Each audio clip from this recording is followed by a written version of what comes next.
capítulo 6, versículo 9.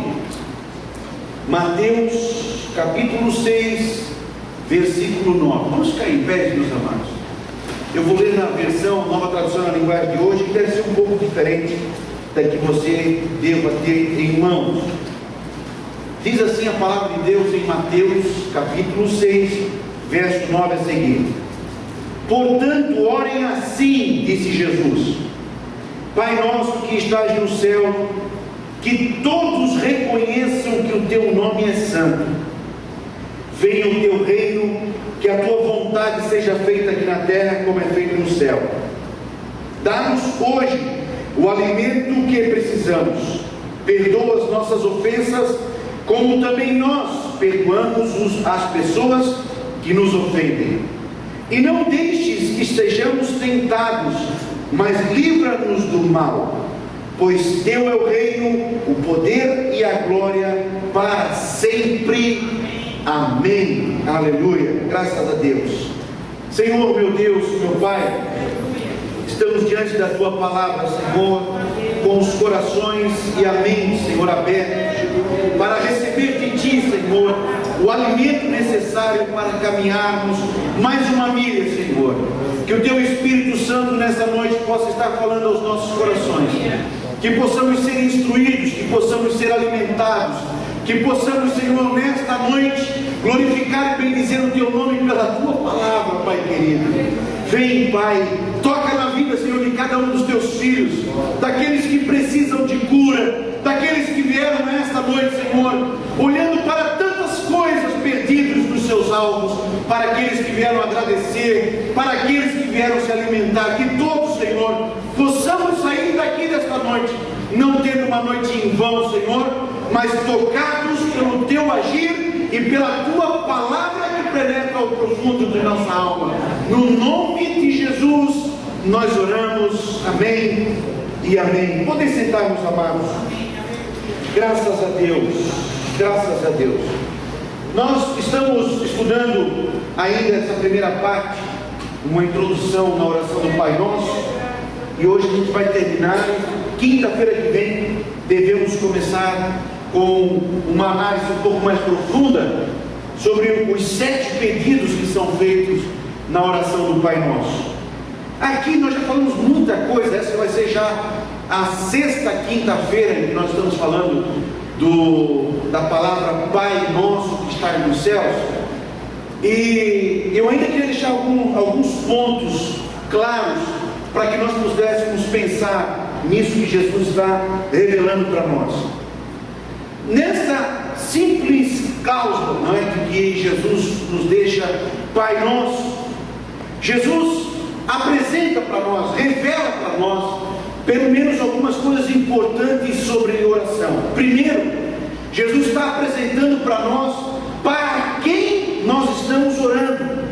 Segundo, Jesus apresenta para nós de que esse Deus que é nosso Pai, que é o objeto, que é o sujeito da nossa oração, Ele tem uma aliança conosco, é uma aliança de Pai. O auxiliar irmão Luiz acabou de ler para nós em Lucas capítulo 12, no verso 33, veja só, no verso 32, diz a palavra de Deus a nós: não temas, ó pequeno rebanho, porque a vosso Pai agradou dar-vos o reino. Olha que pacto que Deus tem conosco. Nós cantamos no início desse culto que eu creio nas promessas de Deus, e Deus nos fez um pacto. O Pai ao qual nós oramos, o sujeito da nossa oração, Ele tem um pacto conosco, meus irmãos, um pacto de promessa, e um pacto que não fica só na promessa. Esse Deus que é nosso Pai, Ele tem um pacto de filhos, e Ele entrega para nós, sim, porque a nós agradou Deus dar o seu reino. Aleluia, que maravilha, irmãos. É para nós, quando nós chegamos diante do trono da graça, nesta confiança, na confiança que temos um Deus que tem sido pai. Eu estava aqui orando, nesses poucos minutos que a gente ora aqui antes do culto. Queria convidar você até, inclusive, se possível, para poder chegar um pouquinho mais cedo no culto, para ter o seu momento de oração. Se pudesse aumentar um pouquinho só o retorno aqui para mim, Elisa. E porque é um momento espetacular, é um momento que você está no santuário, na casa de Deus, falando com o seu Pai. E nesses poucos minutos que aqui estive, uma coisa eu tenho na minha vida, irmãos, e cada vez aprendendo mais com a palavra de Deus, é de que toda vez que eu dobro o joelho, eu tenho que trazer na minha mente, na minha ideia, na minha vida interior, esse conceito de que eu estou orando para um Deus que é Pai. A humanidade não sabe o que é isso, meus irmãos. Muitos não sabem o que é orar, e orar a um Deus que é Pai. Eu estava vendo um documentário na BBC falando sobre algumas tribos aborígenes da África, em que eles têm que vir, são obrigados a vir 3 vezes ao ano, fazer sacrifícios a um Deus dele, a um Deus que é um totem, e as pessoas que não fazem isso, elas são caçadas, são banidas da tribo, são mortas, são queimadas, enterradas vivas. É um negócio cruel. E quando a gente percebe isso, que pessoas ainda servem a um Deus que é um carrasco, ainda falam com Deus que é um Deus autoritário, um Deus que não tem perdão, um Deus que não tem amor, quando eu dobro os meus joelhos, aleluia, é uma honra eu poder começar a minha oração com esta palavra: Pai, Pai nosso que estais no céu. Um Deus tão santo, um Deus tão poderoso, um Deus tão tremendo, mas que quando eu dobro o meu joelho, quando eu começo a minha oração chamando de Pai, Ele abre na hora um espaço na sua agenda para ter uma audiência comigo, o seu filho. Sabe, irmãos, deixa eu contar aqui um segredinho para nós aqui, um segredinho de pastor. Sabe por que às vezes é tão difícil a gente orar? Sabe por que às vezes é tão doído a gente orar? É porque a gente não tem vivo no nosso coração essas realidades. Às vezes a gente acha que quando dobra o joelho, muitos ainda que vieram do catolicismo, ou que vieram de uma outra religião pagã, ainda estão achando que estão falando com uma estátua de gesso, ainda acham que estão falando com um totem, uma estátua de madeira.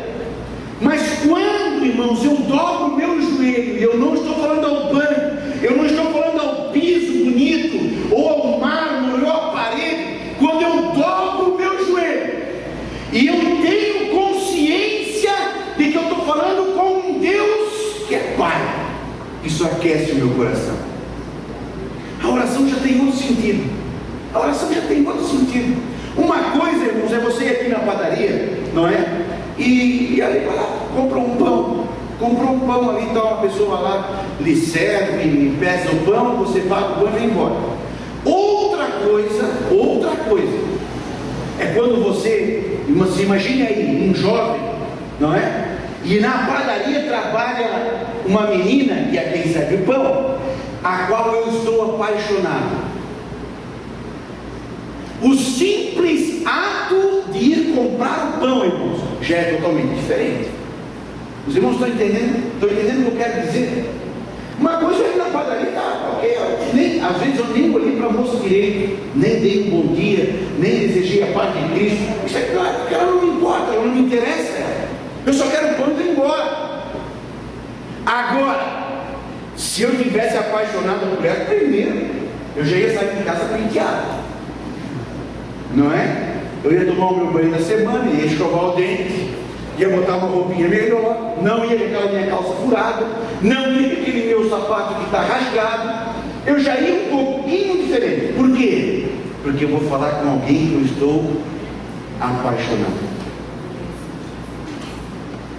Deus, às vezes, para nós, ainda é uma estátua que nós falamos de qualquer maneira e nós vamos a Ele de qualquer maneira.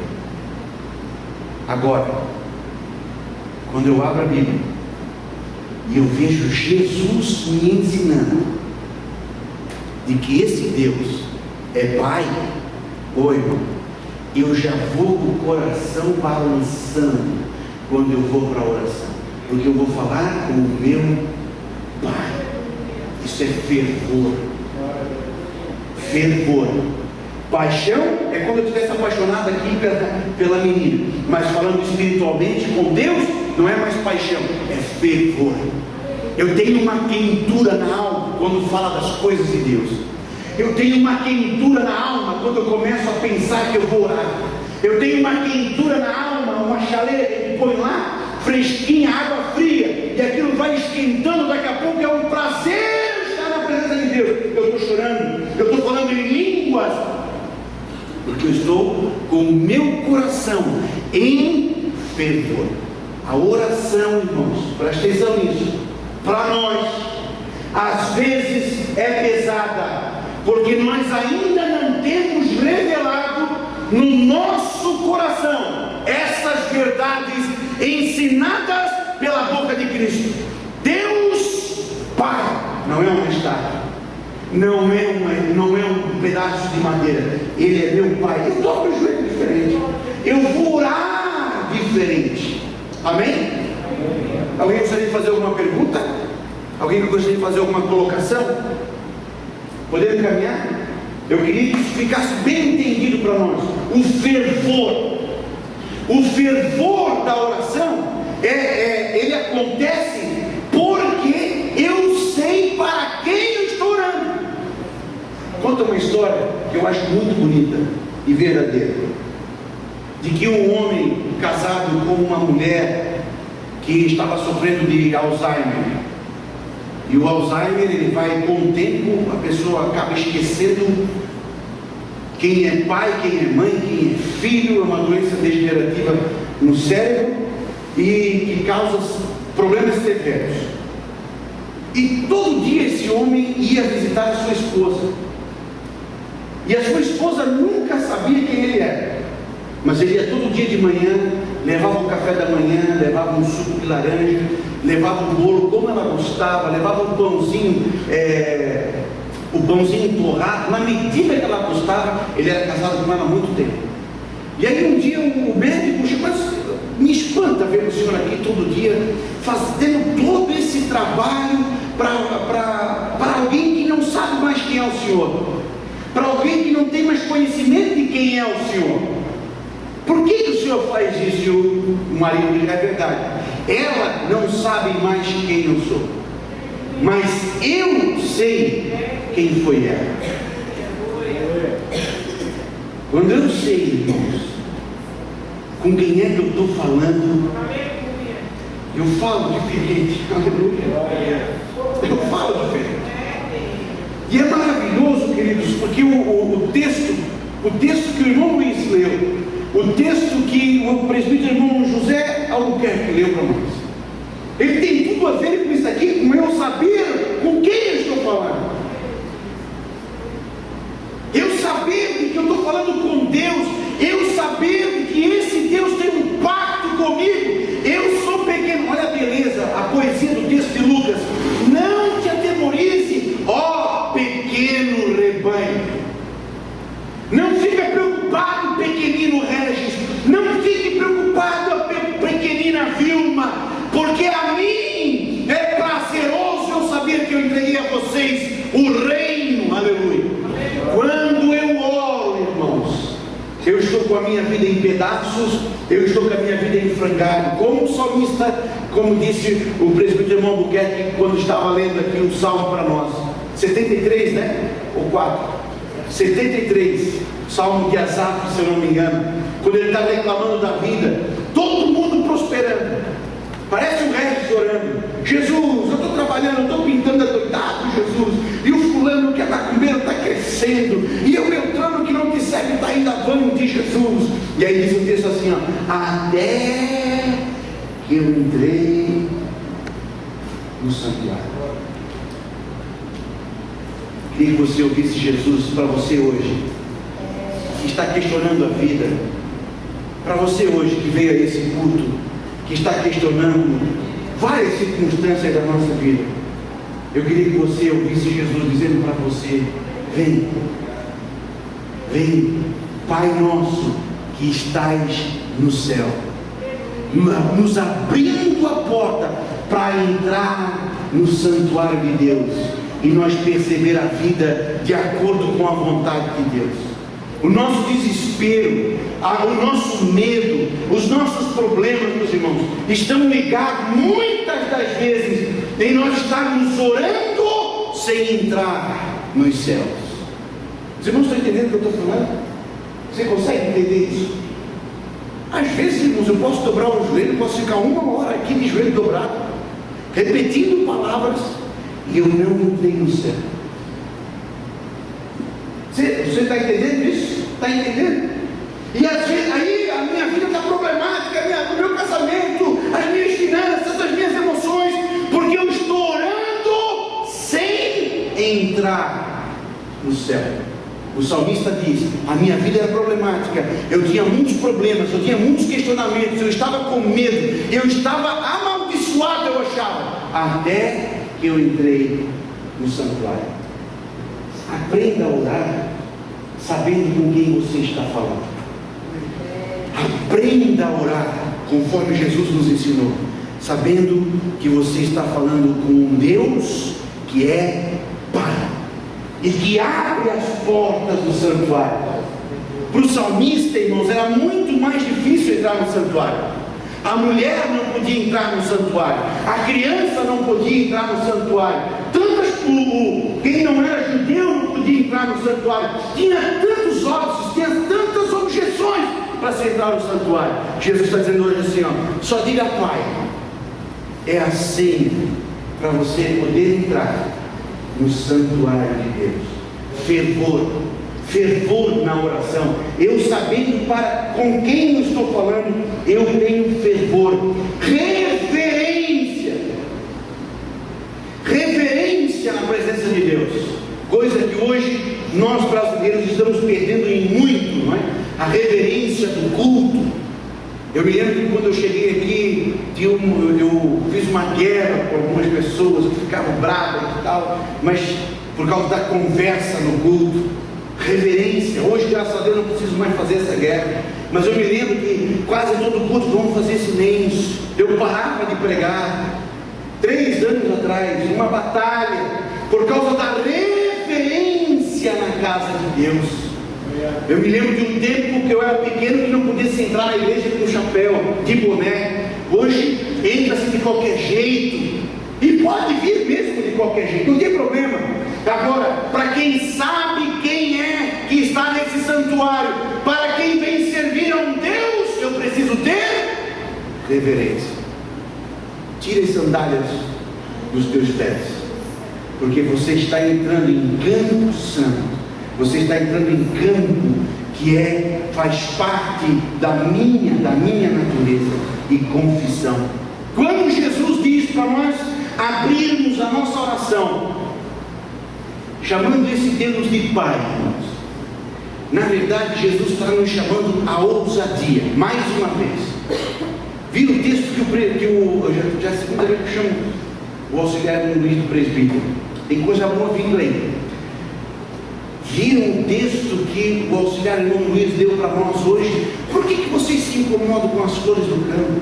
Por que vocês se incomodam com o que haverão de vestir? Por que vocês se incomodam com o que haverão de comer? Jesus, na verdade, está nos chamando para um desafio, para uma ousadia de viver na prática do dia a dia a fé em um Deus que já nos entregou o reino. E aqui novamente Jesus nos chama a uma santa ousadia de entrar na presença de Deus, chamando Ele de Pai. Isso é uma ousadia, irmãos. Isso é uma ousadia.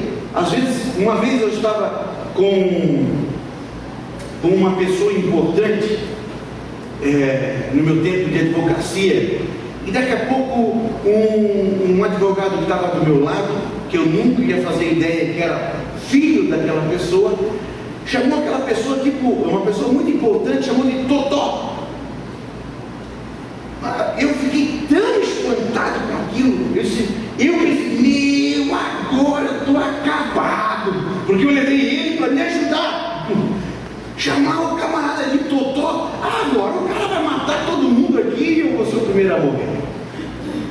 E aí o homem abriu um sorrisão e disse: eu já falei para ti que na presença dos outros eu sou fulano.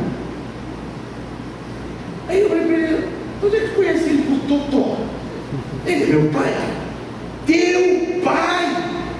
Aí eu já relaxei. Ousadia. É isso que Jesus está querendo fazer conosco. Diz Hebreus que aquele que crê em Deus deve crer que Ele é galardoador. E Jesus está dizendo para nós chegar na presença de Deus, chamando Ele de papai, papaizinho querido. Aleluia! Deus não quer ser reconhecido pela autoridade, Deus não quer ser reconhecido pelo poder, Deus não quer ser reconhecido pelo que Ele pode fazer. Deus quer ser reconhecido na nossa vida pela intimidade. Papai, aleluia! Que maravilha isso, irmãos, aleluia! Porque nós, é tentador a gente. Às vezes a gente tem um empreguinho de gerente, às vezes a gente vai a um gerente e a gente já quer que os outros já façam reverência para nós. Deus não, irmãos. Deus está dizendo para nós: chega na minha presença. É verdade que um dos meus nomes é Todo-Poderoso. É verdade que um dos meus nomes é Santíssimo. É verdade que um dos meus nomes são esses nomes superlativos. Mas pode vir para a minha presença me chamando de paizinho querido. Aleluia! A santa ousadia. Diz 1 João capítulo 3, verso 1. Eis aqui que tipo de amor o Pai derramou sobre nós, que deveríamos ser chamados filhos de Deus. Abra sua Bíblia aí, querido. Abra sua Bíblia. Marque, grife esse texto aí na sua palavra. Primeira carta de João. Aleluia. Capítulo 3, versículo 1. Até leia de novo aí quem já achou uma outra versão. Ele com grande caridade nos tem concedido o Pai, se fôssemos chamados filhos de Deus. Aleluia. Isso o mundo não nos conhece, E isso, irmão Gilma, a tristeza de um pastor, o texto diz: isso o mundo não, por isso o mundo não o conhece. Porque para conhecer a Deus eu tenho que ter esse relacionamento de filho. Preste atenção no que está sendo dito aqui, irmãos, por Jesus. Aleluia. Muitos de nós queremos conhecer um Deus de grandes coisas e maravilhas, e Deus está dizendo para que o caminho do coração de Deus é conhecê-lo como Pai. Vamos ler de novo esse texto? Lê de novo, por favor, irmã Vilma. Sempre com grande caridade nos tem concedido o Pai. Concedido, irmãos. Ele que abriu essa possibilidade, não foi nós. Não foi nós. Ele abriu essa possibilidade. E vê quão grande amor isso é. Sim, irmã Vilma. Que fôssemos chamados filhos de Deus. Por isso o mundo não nos conhece, porque não conhece a Ele. Que maravilha. Sabe qual é o melhor título que você pode ter? Às vezes nós achamos que o melhor título seria doutor, pós-doutor, ou isso, aquilo, outro, não é? A gente quer tanto esses títulos. O melhor título que você pode ter, o título mais elevado que nós podemos ter aqui nessa terra, irmãos, é ser chamados filhos de Deus. Aleluia. Põe aí esse título. Se você pudesse fazer aí uma como é que é esse desenho que põe na pele? Uma tatuagem. Tatue aí na sua pele da alma: filho de Deus. Vamos lá, rapaz, vamos para a balada lá. Vamos lá que a meninada está correndo solta lá e vai ser fácil. Vai tocar teló o dia inteiro. Olha aqui, ó. Está vendo aqui como é que é o meu nome? Meu nome é Filho de Deus. Vamos ver esse videozinho aqui na internet. Esse videozinho é interessante. Teu pai não está aí, tua mãe não está aí, não tem ninguém olhando. Olha aqui o nome que está na minha alma: Filho de Deus. Interessante, irmão, quando Jesus, às vezes a gente pensa só num sentido, não é? Às vezes nós só pensamos, puxa, que privilégio, Deus é meu Pai. Mas ao mesmo tempo que é um privilégio, Deus é meu Pai, há uma tremenda responsabilidade. Eu sou filho de Deus.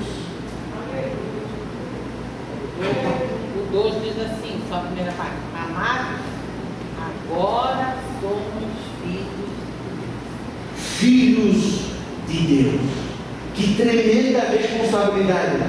Eu não posso falar o que eu quero, não, meus queridos, porque eu tenho um título aqui. Um juiz não pode andar de qualquer jeito. Você não vê um juiz de sunga aí na cidade. Você não vê aí um juiz bêbado no Oktoberfest. Você não vê isso. Você não vê um ministro do Superior Tribunal de Justiça. Você não vê a Dilma, agora estava de férias, estava na praia e estava com um vestidão. Você não vê ela de biquíni, de fio dental. Por que não? Porque ela tem um título.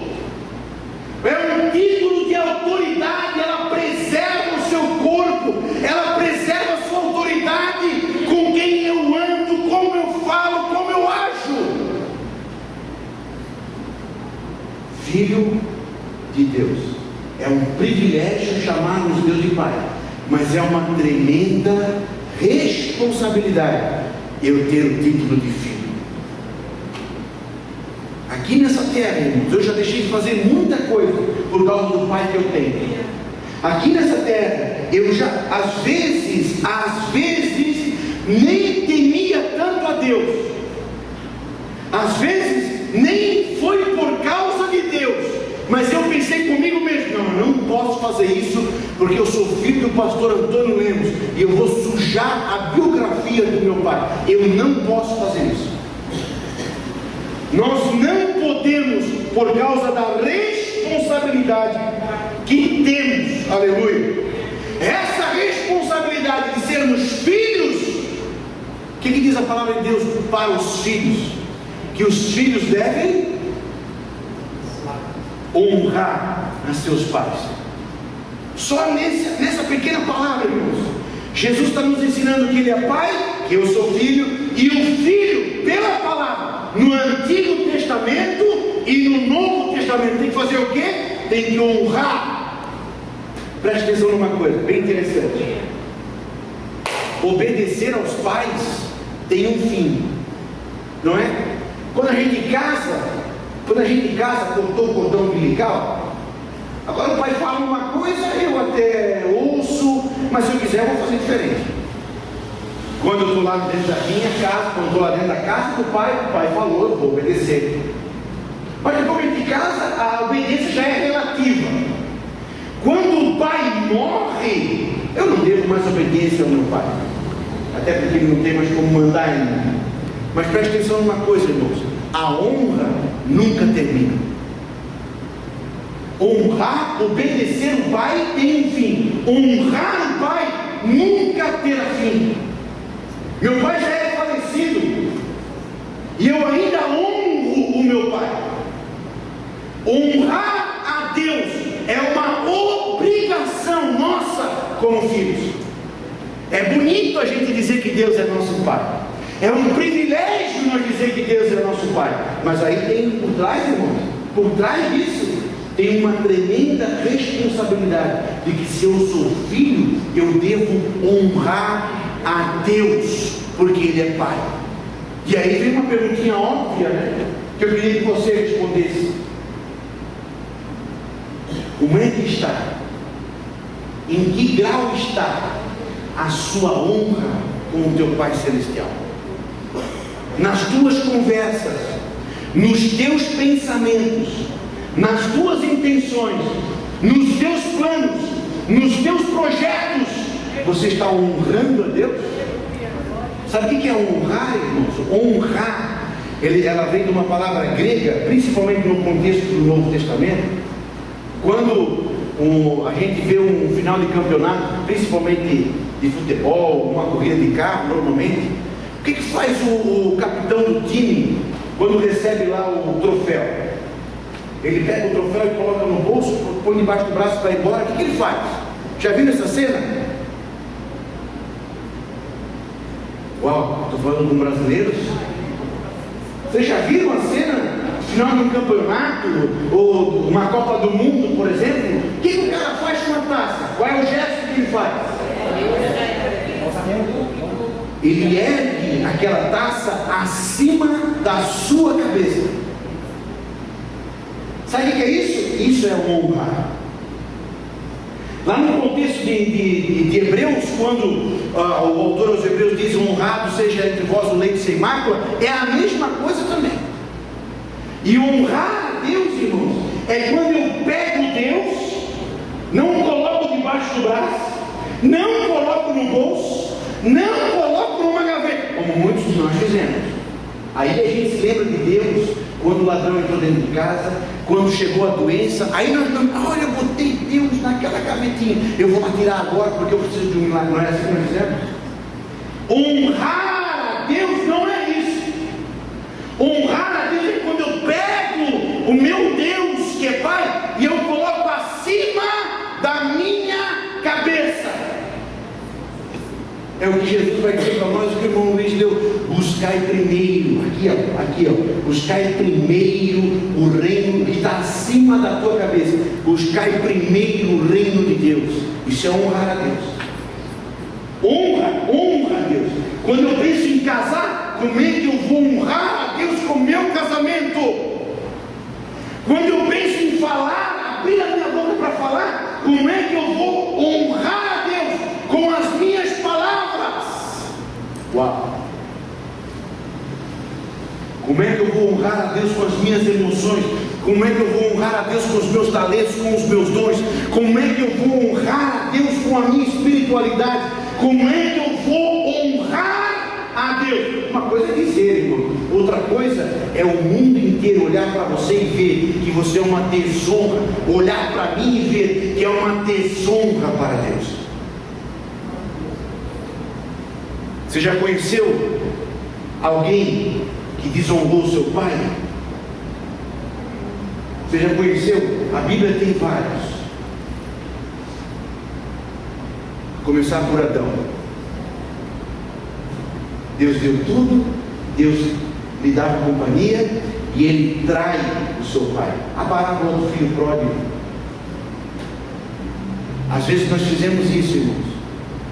É bonito dizer que Deus é Pai, mas por trás disso vem uma grande responsabilidade, de que é honrar a Deus, a santa ousadia. E a beleza de Jesus, uau, já é 10 para as 9, meu amigo, a beleza de Jesus, que ele vai equilibrar essas duas frases. E agora eu queria que você prestasse atenção para ver a beleza do ensino de Jesus. Olha que maravilha. Jesus fala assim, ó: Pai nosso que estás no céu. Eu queria quebrar essa frase de Jesus em duas. E eu queria que você visse Jesus equilibrando as duas frases. Porque se Jesus dissesse Pai nosso, poxa, eu sou filho de Deus, eu sou o tal, eu sou o rei da cocada preta, não mexe comigo. Como eu tinha um amigo meu na faculdade que era filho de um delegado da Polícia Federal. O cara era mau. Pensa no mal, porque se achava um tal, o pai protegia, o meu pai é o tal, é delegado da Polícia Federal, o cara até já andava assim meio que com os peitão para frente assim e tal. Quando Jesus diz Pai nosso que estás no céu, se Jesus não dissesse a segunda parte da frase, nós também ia ter uma vida espiritual de arrogância, porque nós ia ter uma vida espiritual de mimados. Pai que é Deus, todo-poderoso, eu ia me achar um mimadão, aquele filho mimado. Mas quando Jesus diz que está no céu, Jesus já me coloca no meu lugar. Vocês estão entendendo? Pai nosso que está no céu, eu me encho todo, Deus é meu Pai, poder. Aí que estás no céu, o céu é o lugar de poder. Eu não estou lá, quem está lá é Ele. Eu estou aqui nessa terra fétida, eu estou aqui nessa terra desgraçada, amaldiçoada por Deus. Já me desincho. O equilíbrio de Jesus no ensino da oração. Pai, você chega na presença dele como Pai. mas chega esvaziado, porque é Ele que mora no centro do poder, é Ele que está nos céus. Aleluia.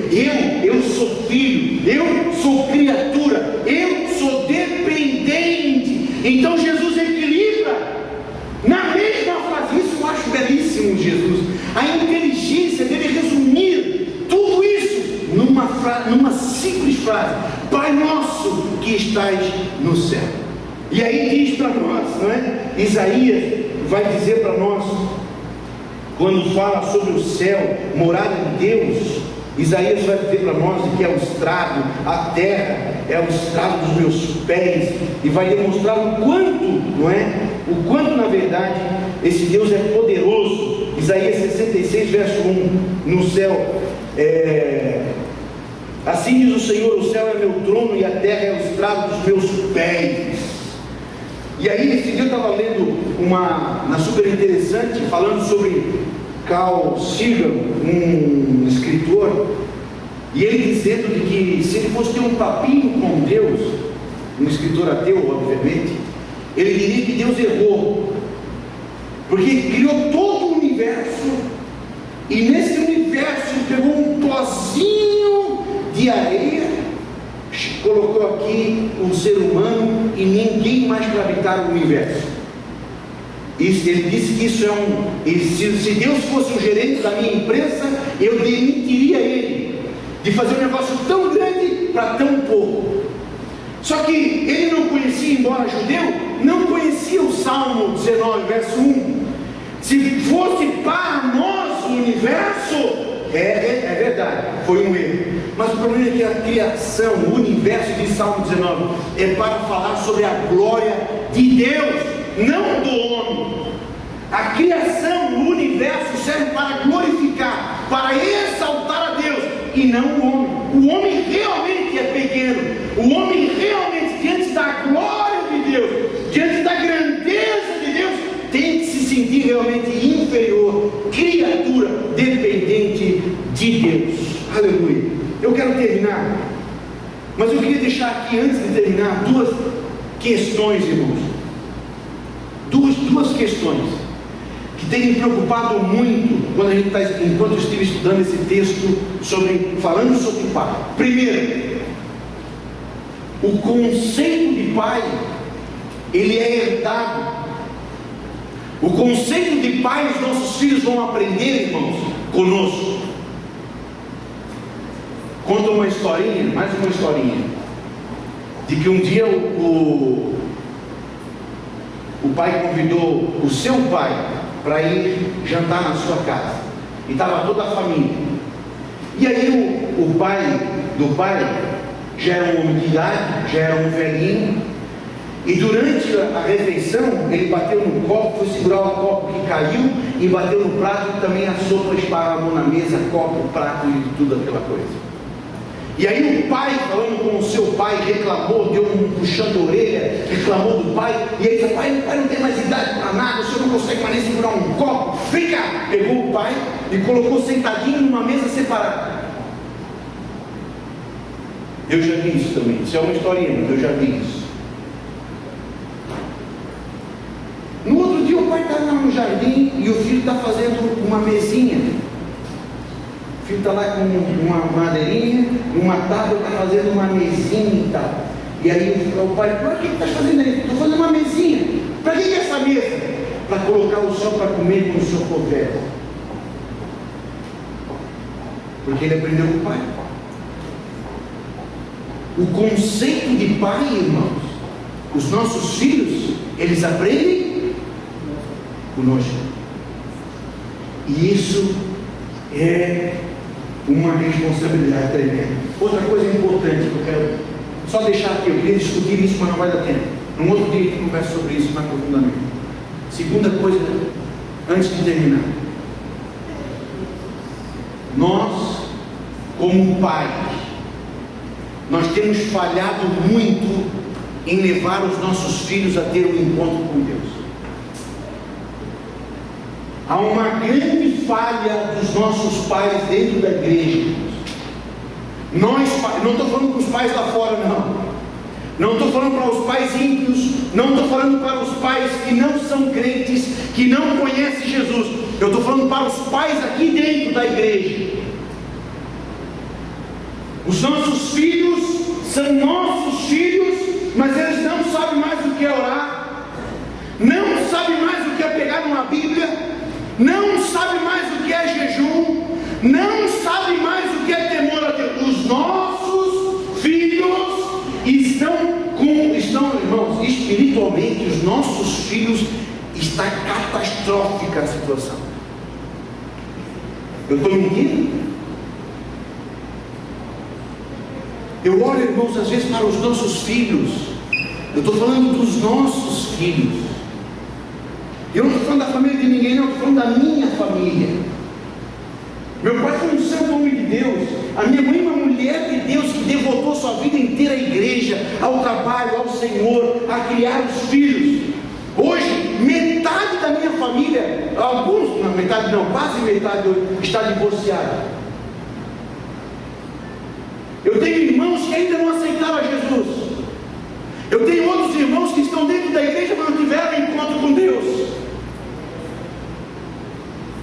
Nós devemos colocar a mão na cabeça, meus irmãos.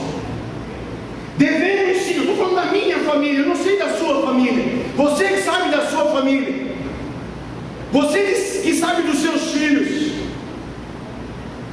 Mas nós estamos falando de ser pai. E o pai tem que possibilitar sim, tem que trazer sim os nossos filhos a um encontro com Deus. Aleluia. Aleluia, irmãos. Nós não podemos ver os nossos filhos a passos largos para o inferno. Que maravilha, a Mary está agora gerando um filho, uma filha. Mary está grávida. Depois nós vamos orar pela Mary e pela Adriana. Mas ao mesmo tempo que eu me alegro, irmãos, ao mesmo tempo que eu me alegro, eu sei, estudando ainda mais sobre ser pai, a carga que está agora sobre os nossos ombros. No Antigo Testamento, Deus requeria dos pais o ensino da palavra. Ensina a criança. Ensina a criança quem é Deus. Mas nós temos falhado em ser pai, e porque temos falhado em ser pai, os nossos filhos não têm mais visto Deus como pai. Porque o conceito de pai, quem dá aos nossos filhos somos nós. Eu sei, irmãos, eu não estou fazendo isso para deprimir você, não. Eu sei que os nossos filhos tomam decisão. Eu sei que os nossos filhos vão criar maturidade e vão tomar as decisões dele. Eu sei disso. O que eu estou colocando aqui só é que eu não posso me acostumar, não posso me habituar, não posso me acomodar com os nossos filhos a passos largos para o inferno, porque é o inferno que eles estão caminhando. Fui fazer uma visita essa semana para um casal crente, pessoas de Deus. Os seus 4 filhos estão afastados da casa do Senhor. Um está na droga, o outro a polícia está procurando. O outro andando com homossexuais. Nossos filhos, queridos. Nossos filhos. Enquanto eu falava, eu comecei a chorar junto com aquele irmão. Eu comecei a chorar. Porque hoje a Marina está sobre a minha batuta, mas daqui a pouco a Marina vai criar asas. É hoje é o horário, hoje é o momento de eu pegar minha filha, colocar do meu lado e mostrar a ela o que é oração. Aleluia. Quando Jesus orava, irmãos, preste atenção nisso, querido. Quando Jesus orava, enquanto Jesus orava, os seus discípulos viram ele orando. Um dia Jesus estava orando, fazendo isso que a gente acha que é chato, fazendo isso que a gente acha que é frio, fazendo isso que a gente acha que é sem sentido. Jesus estava orando, e os seus discípulos vendo. Quando Jesus levantou, eles foram lá até ele e disseram assim: Jesus, ensina-nos a orar. Porque eles viram o que era a verdadeira oração. Já pensou o nosso filho, irmãos, o nosso filho chegar para nós e dizer: pai, eu preciso desse Deus aí. Sabe, esse Deus que o Senhor tem, esse Deus que é poderoso, esse Deus que é tremendo, esse Deus que lhe tem ajudado, pai, esse Deus que foi com o Senhor testemunha, eu quero esse Deus. Eu me lembro de uma vez que eu precisei orar, que eu estava afastado da igreja, eu estava a um passo das drogas, em má companhia, eu estava perdido, e eu precisei orar. Eu estava de joelho numa rua, no meio fio, e a primeira palavra que eu disse foi: o Deus do meu pai. O Deus do meu pai. Porque eu via o meu pai expulsar demônios, irmãos, sem barulho, sem encrenca, os vizinhos chamando meu pai para orar por doença, por enfermidade. Eu via isso. Quando eu precisei, eu sabia a quem recorrer. Não conhecia, mas pelo meu pai, aleluia, pelo meu pai, eu sabia que aquele Deus iria atingir a mim também. Pai nosso, que estás no céu. O céu é a morada de Deus, mas o céu também é o nosso destino.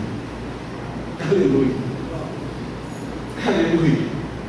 Quando o Senhor fala que o meu Pai está lá no céu, quando o Senhor diz onde mora o teu Deus, Ele também está dizendo para onde você está indo. Ele mesmo disse em João capítulo 14: eu estou indo, mas eu vou preparar lugar, para que onde eu estiver, estejais vós também.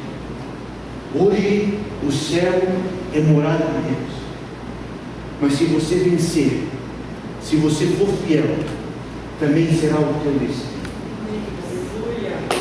Amém? Aleluia. Vamos orar, meus irmãos. Senhor Jesus, eu te agradeço, Jesus. Eu te agradeço. Aleluia. Chamaste cada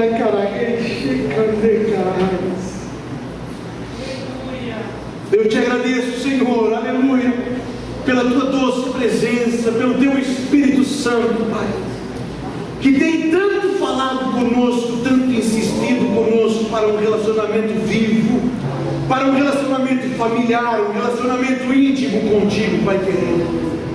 Vem, Espírito Santo de Deus, sobre a nossa vida, principalmente Jesus, vem sobre o nosso lar. Tu és o Pai por excelência, Tu és o nosso modelo, Tu és o meu modelo de Pai, Senhor, aleluia. E que eu possa estar, Senhor, conseguindo, nas pisadas Tuas, no Teu exemplo, Senhor, mostrar à minha filha, Pai querido, o que é ter um Pai, aleluia, o que é servir a um Deus que é Pai. Espírito Santo de Deus, como Teu filho, como Teu ministro, Senhor, nesta hora, eu oro pelos Teus filhos, eu oro, Senhor, pelos Teus filhos que têm filhos, eu oro, Senhor, pela sua casa, aleluia, os nossos filhos que estão desgarrados, os nossos filhos, Senhor, que estão longe do Teu caminho, os nossos filhos, Senhor, que estão em contraste com a Tua palavra, que estão em desobediência à Tua palavra, Senhor. Quantos filhos, Senhor, caminhando para o inferno, pelo poder que é no sangue de Jesus, pelo poder que é no sangue de Jesus, aleluia, vem sobre a nossa casa, Senhor, ensina-nos pelo relacionamento familiar, pelo relacionamento de Pai, ensina-nos a espelhar a Tua grandeza, ensina-nos a espelhar o Teu perdão, ensina-nos a espelhar, Senhor, a grandeza da Tua misericórdia e transformação sobre a vida dos nossos filhos. Em o nome de Jesus nós oramos e agradecemos, Senhor. Fortalece os joelhos, Senhor, que estão trêmulos. Fortalece, Senhor, as pernas que estão bambas. Levanta-nos, Senhor, pelo poder da Tua palavra. Levanta-nos, Senhor, e que nós possamos resplandecer em nós a grandeza grandeza de sermos filhos de um Deus que é Pai.